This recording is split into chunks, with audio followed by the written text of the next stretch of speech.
All right, hello everybody. My name is Madeline. I'm going to be performing a phlebotomy or drawing blood today. Actually, phlebotomy is not the word for it, but I'm drawing blood today. This is our one shot. We only have enough materials for one shot, so we're gonna try our best. But you know, it might not going according to plan. But this is the best we have with the materials we have. So take it or leave it. All right, let's begin.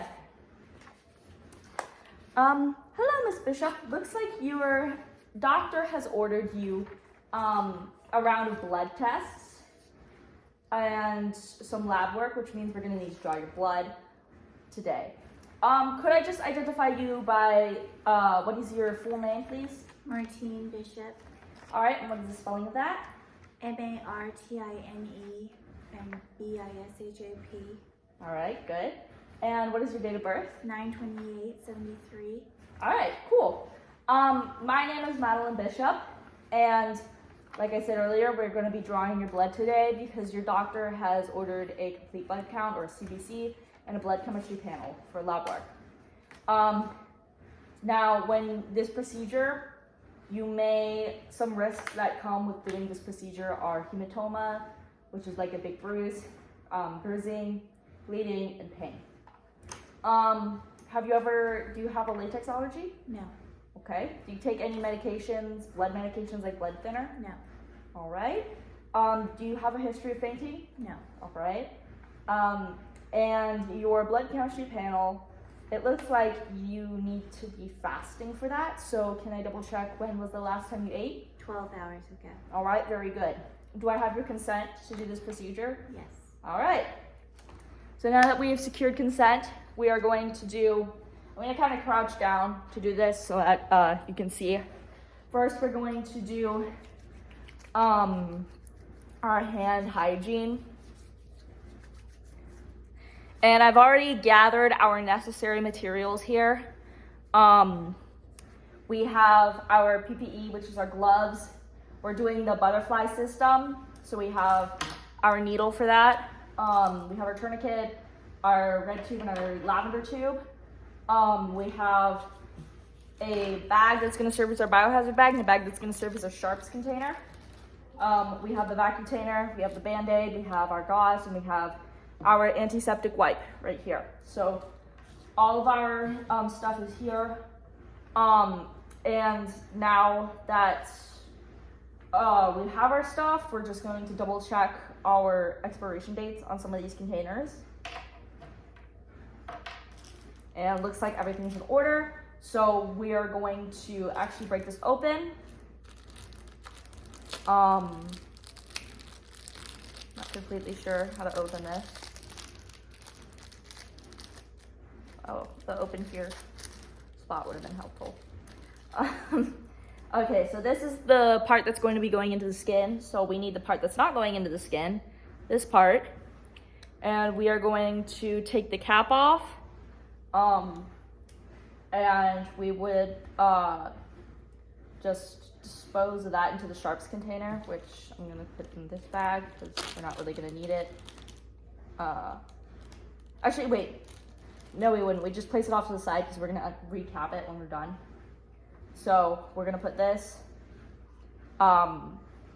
into the smaller hole side of the vacuum container, and just I guess it screws in. So I think that's good. I've never worked with this before, so I'm just trying to figure it out as I go. So now that that is contained, we're going to put this on I'm going to do it all, the vacuum container and the needle, and then our two blood tubes, all on the right hand side of me because my right hand is dominant.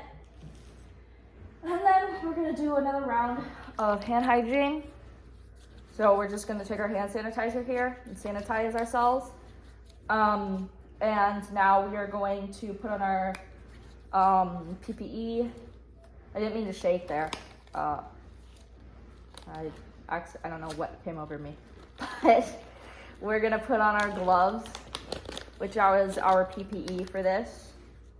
And once we have our gloves on, we are going to ask the patient a few questions to determine the preferred site of the of where we're drawing blood today. All right, Miss Bishop, what is your dominant hand? All right, very good.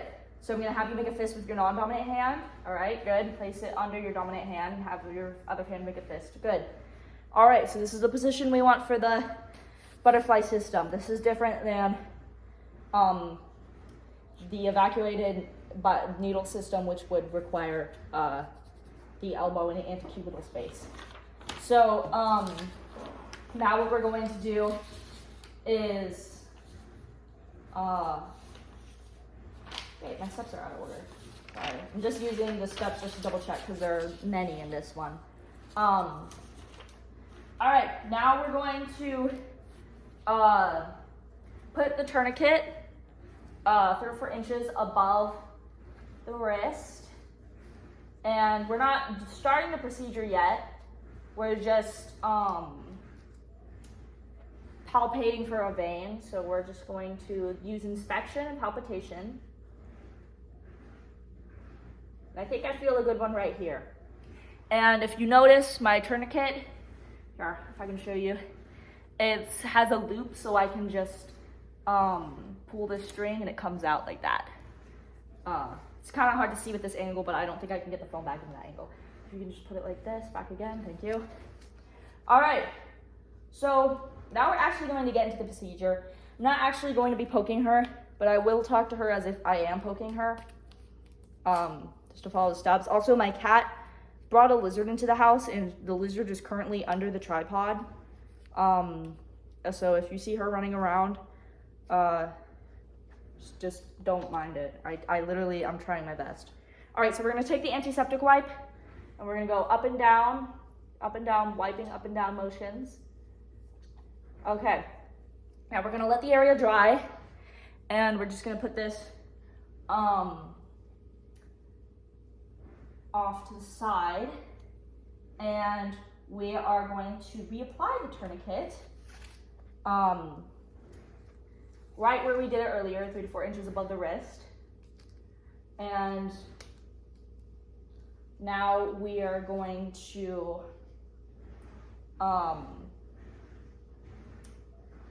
get our needle just right here. We're going to unglove this and we're gonna check for any defects. Looks good to me.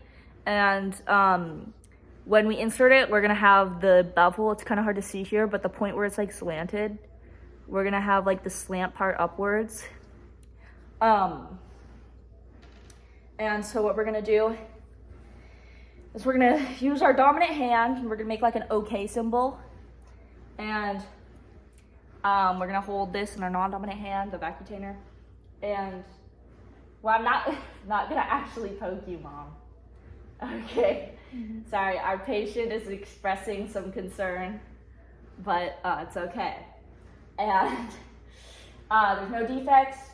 I'm going to inform you that you are going to feel a slight pinch as I put it almost parallel to the vein, but at a 10 to 15 degree angle. And then I feel the vein. Now poke it in. I'm not actually going to poke it in. Now, usually when it would be in there, I would just remove my hand and it would stay there so I could grab our first vial, which would be the red one because it's red than lavender. But since I can, I kind of have to hold both just to keep it up. And then I would take this and I would pop this in.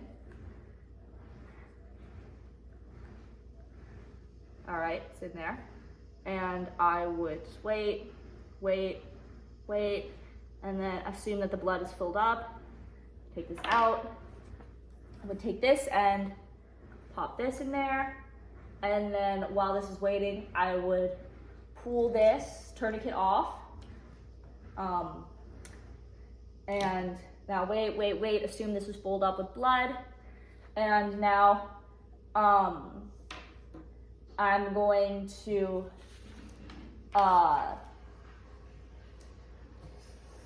place this gauze pad over the needle with my dominant hand and then remove the needle. And then I'm gonna ask my patient, could you please apply some pressure to that area? Thank you. And now I'm gonna take these really quickly and invert them. Red needs 8 inversions. Red needs 5 inversions. Purple, lavender means 8. And if you look below, you might be able to see the lizard that my cat caught, who is desperately trying to climb onto my toes. So we're just going to do 1, 2, 3, 4, 5. Red is done. 6, 7, 8. Purple is done. And since the patient needs to be holding pressure for 2 to 3 minutes, I'm gonna do some of the steps during this time. So now that that is complete, the tube inversions are complete, we're going to write, if I can find my pencil, which I've been trying to look for. Okay, we're gonna write the things we need to write on for the label. We're gonna put the label on and make sure the label is correct. So on each of the tubes we have patient's last name, patient's first name, the time and date that this blood was drawn, and then my initials for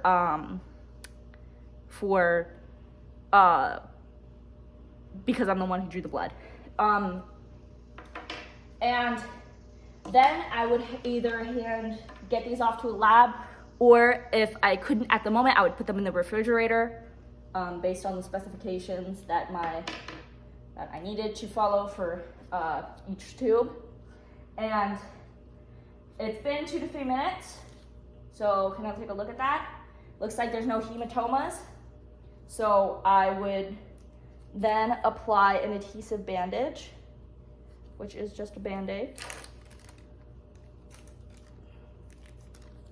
All right.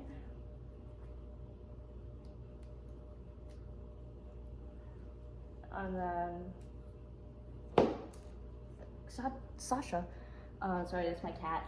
And then, that would be it. Anyways, thank you, Miss Bishop, for your time. These will be sent to the lab, and we should have your lab results back in a timely manner. Okay. Thank you. All right, and then I would, at the end, doff my gloves, and have my hand sanitizer. Oh, and somewhere in there, I should have, after I took the needle out, I should have told you that I placed it into my pseudo sharps container after I had capped it, but I forgot to mention that. So yeah, I would put the cap back on, which is like ensuring the safety guard, or I think there's a safety guard on this where you can slide it down. Yeah, okay, like that, yeah. So I would, after I take it out of her, I would have put the safety guard down like this, put this in the vacuum container into the sharps container, and these, before I sent it off to lab, I would have put in the biohazard bag. Sorry that I did those steps out of order. I'm really trying my best here. Thank you for watching. Goodbye.